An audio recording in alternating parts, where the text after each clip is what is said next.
Welcome everyone to the grand finale of the Horizons by Hopkins conference.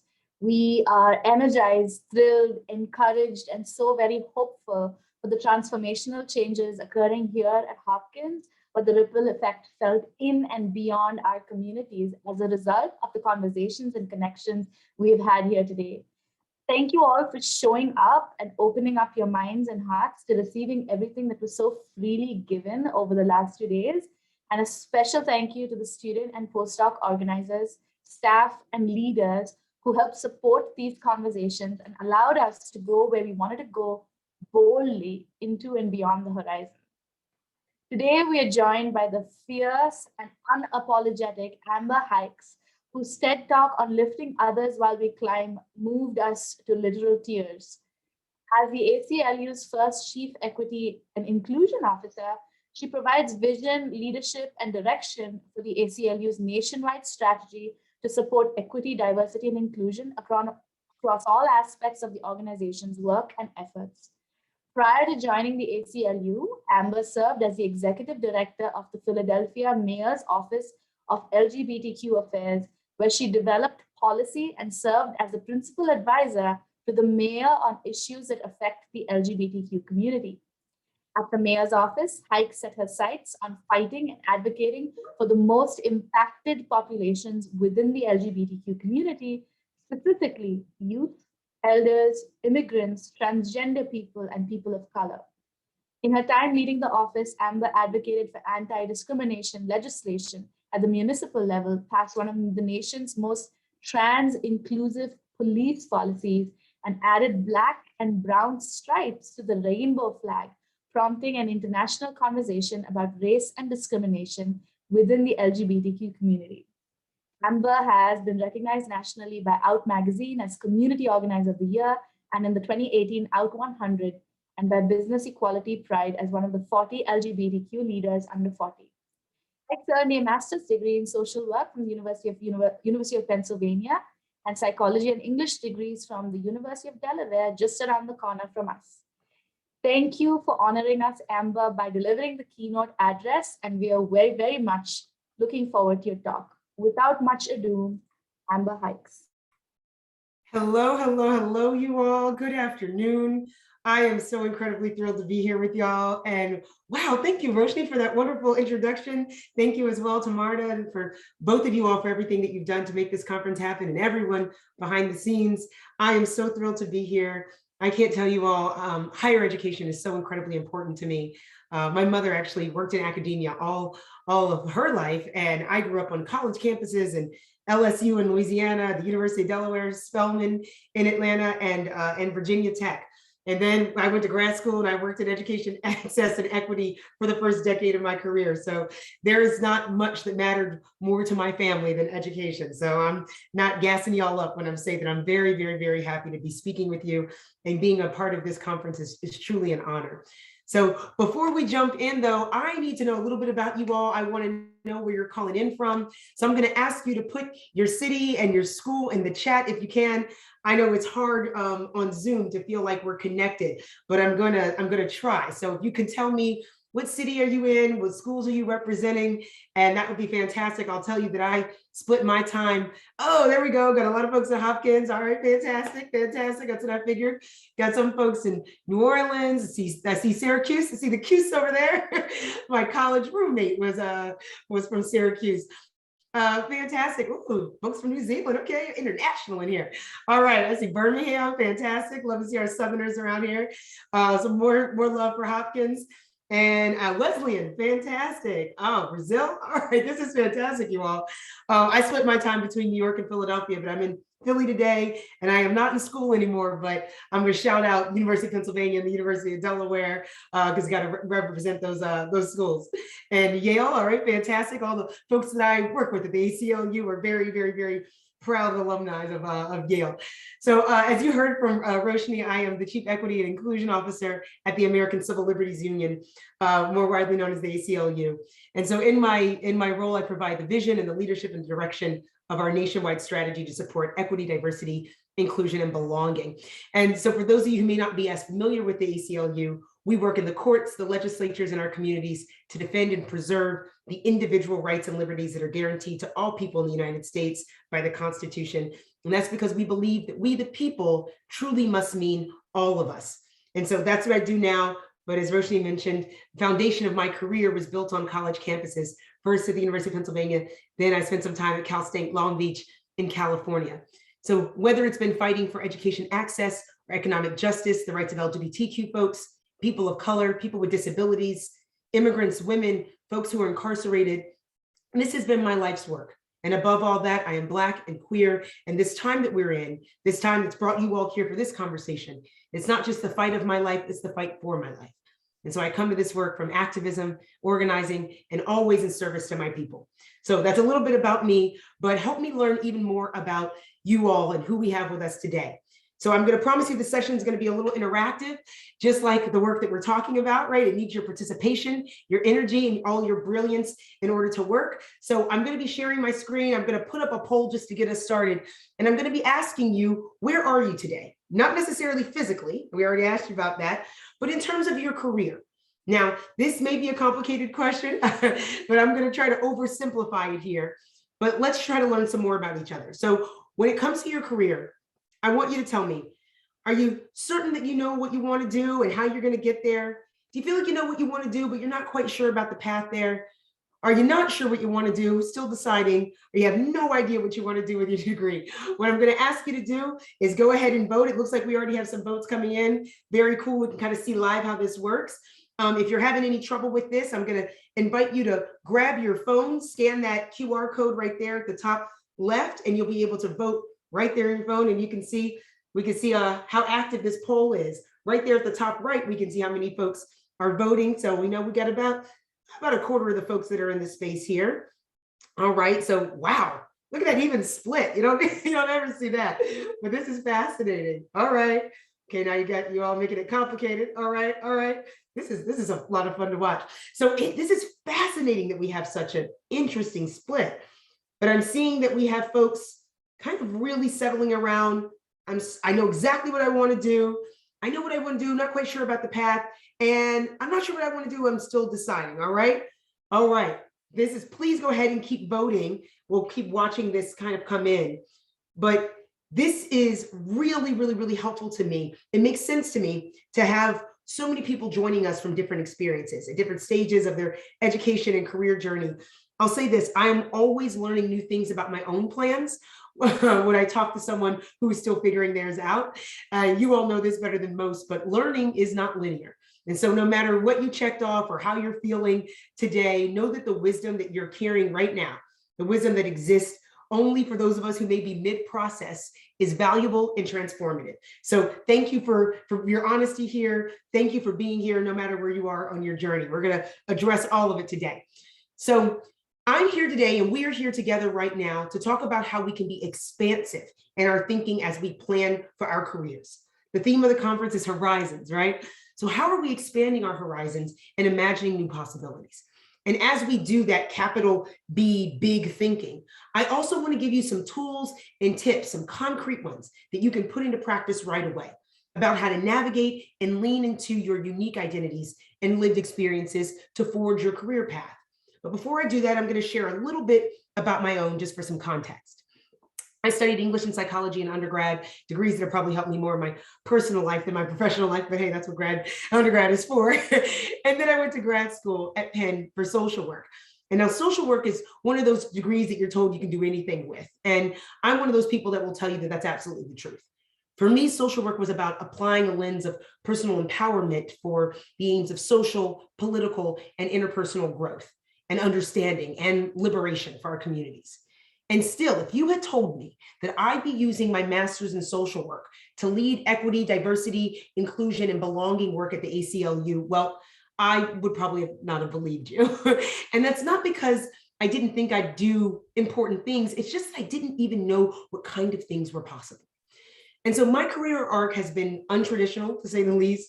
It's honestly been less of a career path and more of a career trail. But the truth is, for so many of us that are Black or queer or trans, so many of us that are immigrants, that have a disability, that are Latinx or Indigenous, that are women, that are maybe the first in our family or the first in our whole neighborhoods to obtain degrees. Untraditional is going to be something that we know how to do, right? Forging our way, creating our opportunities, building that trail instead of following that path is what we've always done. It's what we've had to do. And so today I'm talking to those of you that might have checked, I don't know what I want to do. I know what I want to do, but I'm not sure how to get there. I'm talking to folks that are saying, I'm still deciding. I'm talking for those that are saying, I don't have any idea what I'm doing when I graduate. How long do they let people TA? I'm talking to everybody, okay? So let's get into these tips. Now, the first one that I'm going to give you is to leverage your identities. And before I jump into this one, I'm going to do another quick poll. And this one's going to be a little bit more vulnerable. So I'm thanking you in advance for going on this journey with me. And do remember, these polls are totally anonymous. So I'm going to ask you to tell me, are there identities that you hold that you find yourself trying to cover or hide in a job search? Now, this can be anything from not putting down that you led the Black Student Union in undergrad, or it can be that you leave Hebrew tutoring off of your CV. It can be that you check no when they ask if you have a disability, even though you do. Or it can be that you don't correct the pronouns that people use for you in interviews, all right? So again, I know that this is a more vulnerable question, but I wanna know, when it comes to your identities and job seeking, do you highlight it all, right? Putting it out there. You don't actively hide anything, but you're not really trying to include it either. Are you intentionally leaving parts of your identity out in order to secure a job? Or is it something that you haven't even thought about? I'll give you all a chance to answer. You all are on top of this. And thank you again for the vulnerability here. I know it's a big question. And I also can see the chat. So thank you all for little affirmations. I appreciate that. All right. Okay, so I see the majority of folks kind of in this, I don't actively hide anything, but I don't try to include it either, right? We got nearly half the folks saying that. We got, oh, okay, so it's getting close actually. About the same amount of people saying, I'm intentionally leaving parts of my identity out in order to get a job. Thank you for that honesty. That is so real, and I understand so many of the dynamics around that. And I appreciate the honesty around, you know what? I just haven't really thought a lot about this. All right, this is fantastic. I'm asked Richard to pull that down. Now, again, I know that that was a vulnerable question. So again, I'm very honest. So I'm going to name something here. Some of us are not able to feel like we can highlight all that we are and everything that we bring, because racism exists in the job search. Xenophobia, transphobia, ableism, ageism, homophobia, sexism, these are very real and ever present. And so if this is top of mind for you, I want you to know that I understand where you're at. And I'm not going to tell you that it's always going to be the right thing or the safe thing to bring all of your identities with you. But I do want to offer an additional lens. And I want to help us reframe and perhaps see where we can show up for ourselves more authentically. All right? Because I want to remind you that your lived experiences will be one of the most valuable things that you will bring with you to the workplace. And every employer worth working for knows it. And if you assess that it's safe, okay, that's the caveat. If you assess that it's safe, I'm going to encourage you to bring your identities to the front of the room. Now, what do I mean by that? I mean, showcase cultural identities on your resume. Name them directly in a cover letter. Bring them up in your interview. Perhaps if you're an Asian woman applying for a role and there's another senior Asian woman working there, email her, reach out, ask for her advice, ask what the culture is like, leverage your identities. If you're trans or non-binary, find out if the place you're applying to has an LGBTQ ERG. Find out, and that's an employee resource group. Find out what LGBTQ amicus briefs the organization or company might have signed on to. Talk about how you're an expansive thinker, how you can actualize possibilities that were unheard of generations ago, how you're exceptional at assessing risk. I know what some of you may be thinking as I'm talking, right? You're thinking, you know, I haven't applied for a job in a long time. Listen, I know it's not always possible. And I know that those of us with marginalized identities can tell when it is possible to be this honest, to be this forthcoming. So I'm going to ask you to trust your instincts and lean on that lived experience. And then whenever you can, when it is safe, leverage your identities. You can think about your unique or intersectional identities and what makes them a strength, and then bring those specifics into an interview. Because the truth is, if you're highlighting who you are and all you bring, and that doesn't sit well with this workplace, you want to know now. This is going to bring you to the top of pools that you want to be in, and it's going to help you find your way out of pools that would harm and damage you. Okay, so I know I'm talking some real talk here, but leverage your identities. That's the first tip. The second one is find your people. None of us can do this alone, my friends. I am not at the beginning of my career. I've been working for a solid 25 years, and I've been out of school for 13. And let me tell you something about finding my people. I'm in an internal group at the ACLU of Black women and non-binary leaders that meet monthly, off the record, just to validate and support each other. I'm in an external group of Black women and non-binary leaders where I can be really, really off the record. I have a mentor where I can meet with this person. I meet them in person every month, and 3 mentees that I meet more often than that. I've got a work wife, a work husband, and a work spouse. I have a group of D&I leaders at other nonprofits that I meet with every other week. I have a group of friends at work who I know are rooting for me, who aren't afraid to tell me when I'm messing up, and who also show up at the office door at 6 p.m. with a glass of bourbon if I've had a tough day. Find your people. Find your people.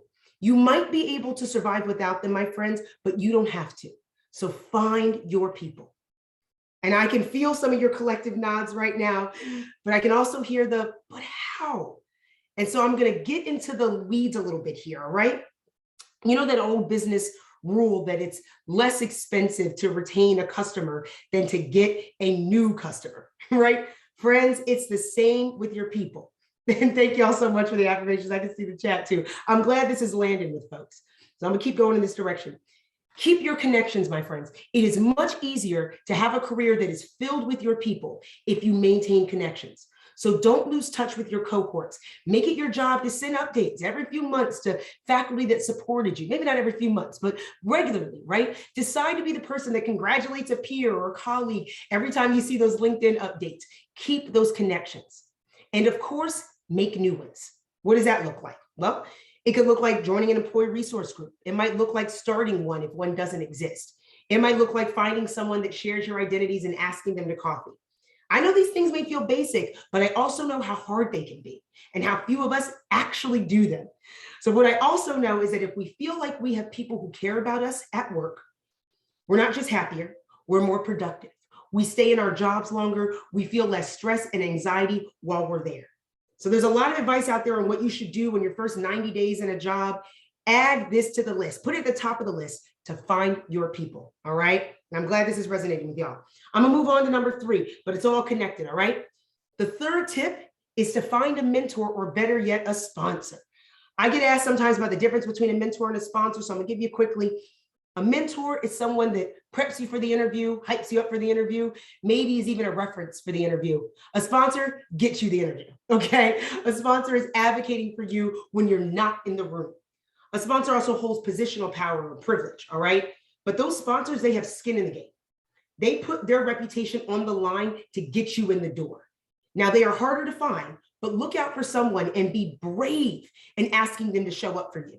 You're going to be bowled over by how often the answer is yes, all right? Now, I know that many of you know that this fall I released this TED Talk about the importance of lifting while you climb. And the heart of that talk was about getting more mentors and sponsors to raise their hands and pick up this work. But the other piece of that is that I need you, I need all of us to access them. In the meantime, don't finish this calendar year, and I know I give y'all a tight timeline, but don't finish this calendar year without finding a mentor. I know that can feel daunting, but there is no better time to make this ask than around the holidays, all right? People feeling more generous. So while you're doing this, at the very same time, find someone earlier in their career or their education journey and offer to mentor them. You're gonna get so much more out of a mentorship relationship if you're also mentoring someone. And I know y'all are already doing that, but I just wanna reiterate it. Now listen, the difference between tenure and annual reviews, or the difference between getting the research grant and chasing funding, the difference between a career you have to like white knuckle and a career that you soar in It is the difference between having a mentor or sponsor and going at it alone. Don't go at it alone. Well, all right, I'm gonna stop feeding this fed horse and move on. Now, I know I've been giving you a lot of information. I know I'm also tight on time, but I'm gonna pause here and I wanna hear from you all. I'm gonna put this link in the chat. Rachel's gonna help us out. Thanks so much, Rachel. And I'm gonna ask you all to click there. And we're gonna share a screen and I'm gonna ask you to take a moment and just reflect on some of the tips that I just threw out here. Leveraging your identities, finding your people, getting a mentor or a sponsor, and also some of the things that you've learned throughout the conference. But I'm going to ask you to reflect on the wisdom and the guidance this conference has offered you and put down one commitment in this Padlet that you're going to do for your career or your professional development, all right? And you all can just start kind of clicking and being able to add here. You see that little plus sign on the bottom right there? Do that and you can just throw it in. And again, it's totally anonymous. Maybe you're gonna send some New Year's text to everyone that supported you this year. Maybe you're gonna correct people when they pronounce your name wrong, even in an interview. Maybe you're going to get up the courage to ask that dean that you've always admired to be a mentor to you. Maybe you're going to go back to your CV and add the La Raza student group you led. Maybe you're going to start a virtual group for Black PhD students with disabilities, right? These are just some prompts. Only you know what's true for you. But I'm loving seeing some, oh, wow, this is fantastic. Committing to giving back to my peers in the program, that's beautiful. Look at y'all throwing the rope back over. This is great. Being honest, setting boundaries. Now, social worker, right? We'll talk about self-care and boundaries as well. Developing mentor strategies, saying no more often, that goes to those boundaries. All right, reaching out, having more ongoing updates with my people. I know it's a big ask, you all, but I'm telling you, it's gonna pay off there. All right, accept my identity as a mother in the public workspace. Yes, please give some love for the caregivers. Appreciate y'all so much. This is wonderful. You all are doing a fantastic job. So please, please, please continue to populate this Padlet because this is so incredible. And what you're putting here is going to inspire other folks and help engage their thinking as well. So continue to throw this in and inspire some of your peers. And while we're doing this work, while we're advocating for ourselves, I'm going to ask us to also be advocating for each other, to show up as allies and accomplices for our colleagues and peers as fervently as we show up for ourselves, right? Because the truth is that self-advocacy works best when we're advocating for those around us too. Right? It's not just the right thing to do, it's the smart thing to do. And so let me tell you a little bit about what I mean. Allyship, and allyship is what I'm talking about when I'm talking about advocacy in this context. Allyship is critical to finding your people. Have y'all seen that meme that allyship is my love language, right? Like this, I know who my people are based on how they show up for people who are different from them, right? And so you will find your people faster when you're showing up as an ally. But allyship and advocating for others will make us better at advocating for ourselves. Advocacy is a muscle and we build it the more we use it. We have to practice all the components of advocacy: courage, context, confidence. I call those the 3 C's of strong advocacy, whether for yourself or for others. And so the more we flex that advocacy muscle, the better we get at it. So I want to transition from self-advocacy, just in the little bit of time I have here, to advocacy for others. And I'm gonna do this for a few reasons. One, because at this time in our country and our world's history, we all need to be bringing this conversation into every space we're in. And 2, because I genuinely, deeply believe that it will make you better at advocating for yourself. So I gave 3 tips on self-advocacy and I believe in equality. So I'm gonna give 3 quick tips on advocating for others. Number 1, interrogate your surroundings. By that, I mean, who's at the table, who's not at the table. This can be in your classroom, your work, your social circles. Inclusion is essential to advocacy, all right? So whether it's in your classroom, your locker room, your dining room, your Zoom rooms, examine who's there and who's not there, and how you can use your privilege to open up conversations and spaces and opportunities for change and progress. Now, number 2, friends, I need you to intervene whenever it is safe to intervene.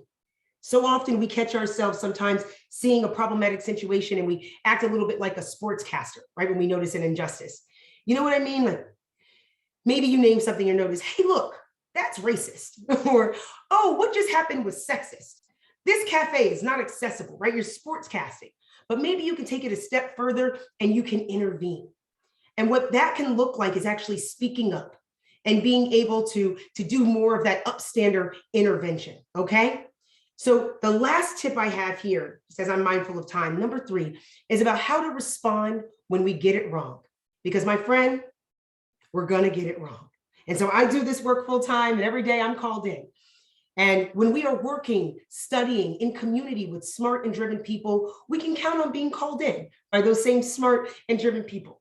And so I don't know about you, but I'm grateful for it when it happens, because I feel, how can we possibly get better if we don't know better? So let's try to normalize accepting feedback, accepting call-ins as the gifts that they are. And I'll give you a quick tip for that. The way that I approach being called in and being called forward is like somebody telling you that you have spinach in your teeth or you have food in your teeth, right? When someone does that, it's uncomfortable, it's awkward for everyone involved. But what do?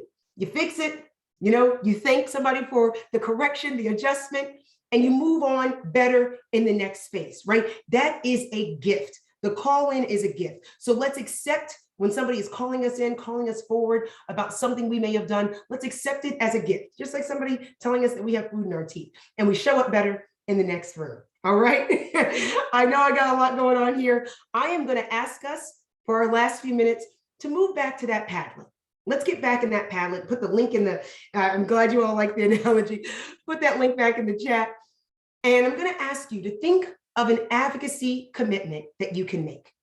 Maybe you're going to start calling out when you notice a woman in your class getting interrupted. Maybe you're going to be less defensive when you get called in. Maybe you're going to commit to noting when the room is filled with folks who look almost entirely like you. But think of that commitment and then add it to the Padlet. And these are going to help inspire us and remind us of the work that we can continue to do for ourselves and for each other. So revisit it, share it with your peers, find inspiration here, because I am inspired by the commitments that you all have made to yourselves. And I know I'm going to be inspired by the commitments that you're going to make to each other. So finally, I'll say that as you gather up your notes from the conference and you get back to your day-to-day work, I want to remind you, we don't leave our legacy at the end of our career. We leave it at the end of our day. Every day we have an opportunity to advocate for ourselves or to believe that what we're told. Every day we have a choice to give in to imposter syndrome, or we have an opportunity to stop gaslighting ourselves and believe what's actually true, that we are smart, that we are powerful, that we hold the capacity to make our worlds better every single day. Every single day. In 1965, I'll leave you all with this. There was a rabbi that went to Alabama to follow Dr. King in his marches from Selma. And when he returned, someone asked him if he found time to pray while he was there. And he responded, "I prayed with my feet." And so as we think about our greatest hopes and aspirations for our own careers, as we think about a world that is inclusive and equitable, I'm going to ask you all to hope with your hands.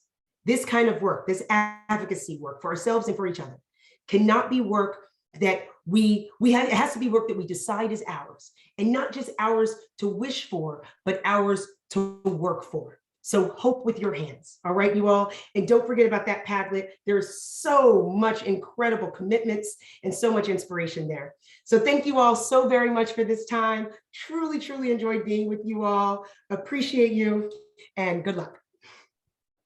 Amber, I wish everyone could see that I have goosebumps right now. I laughed, I teared up. All I have to say is, wow, you are a true force of nature. And we could not have imagined a better individual to close off our conference, but not just to close, but to call us all to action, to reframe, to show up for ourselves, to lift others up, to bring our whole selves to the front of the room, find our people, I'm tearing up right now, and advocate for ourselves and others. Thank you so much for your time and your energy. I don't know why I'm crying, but I do at the same time. I hope everyone got everything that they could out of this talk as much as I did. And I wish you nothing but the best, Amber, in the remainder of your career and for all of us here today. Woo! Wow! Thank you, you all. I needed this today, so thank you for filling my cup up. I'm so grateful for you all. So grateful to have been here with you. And thank you for taking notes, Mark. Absolutely, they're stuck in my head forever. I